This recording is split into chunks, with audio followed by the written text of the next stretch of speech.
இன்றைக்கி நான் பன்னீர் 65 நூடுல்ஸ் செய்ய போகிறேன். நூடுல்ஸை வேக வைக்கிறதுக்காக தண்ணி காய வச்சுருக்கேன். தண்ணி நல்லா கொதிச்சிருச்சு. இப்போ இந்த நூடுல்ஸை போட்டுடலாம்.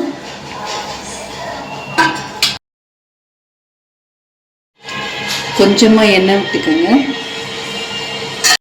இப்போ நூடுல்ஸை வேக வச்சுக்கலாம். வேக வச்சு எடுத்துக்கலாம். பன்னீர் 65 செய்ய பன்னீர் எடுத்துருக்கேன்.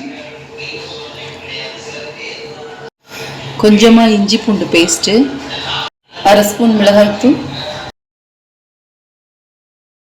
சிட்டிகை அளவு மஞ்சள்தூள், ஒரு ஸ்பூன் கார்ன்ஃப்ளவர் மாவு, அரை ஸ்பூன் கடலை மாவு, தேவையான அளவு உப்பு, இதெல்லாம் போட்டு நல்லா கலந்து எடுத்துக்கலாம். நூடுல்ஸ் வெந்துருச்சு. இப்போ நூடுல்ஸை எடுத்துக்கலாம்.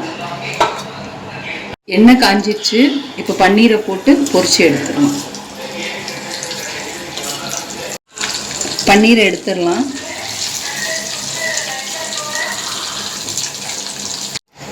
எண்ணெய் காஞ்சிருச்சு.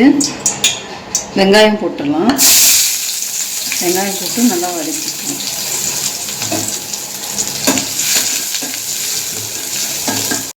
முட்டைக்கோஸ் போட்டு வதக்கிக்கலாம்.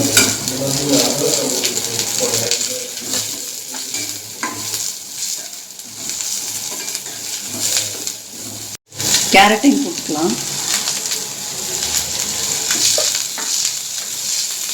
காய் வதங்குறதுக்கு தேவையான அளவு உப்பு போட்டுக்கலாம். போட்டு நல்லா வதக்கிக்கலாம். ஒரு ஸ்பூன் பெப்பர் ஆட் பண்ணிக்கிறேன். இதில் எந்த மசாலாவும் போடல, வெறும் பெப்பர் மட்டும்தான். இப்போ நல்லா பெப்பரோடு சேர்ந்து காய் நல்லா வெந்துருச்சு, வதங்கிருச்சு. இப்போ நம்ம நூடுல்ஸை போட்டு எடுத்துருவோம்.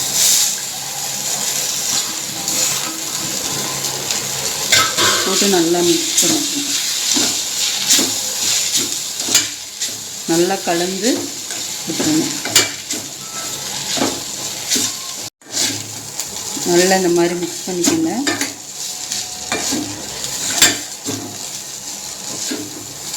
இப்போ நம்ம பன்னீரை போட்டுடலாம். ஃப்ரை பண்ணி வச்சுருக்க பன்னீர். ரெஸ்டாரண்ட் ஸ்டைலில் ஒரு பன்னீர் நூடுல்ஸ். நூடுல்ஸ் ரெடி ஆயிடுச்சு. இப்போ ஸ்டவ் ஆஃப் பண்ணிவிட்டு நூடுல்ஸ் எடுத்துடலாம்.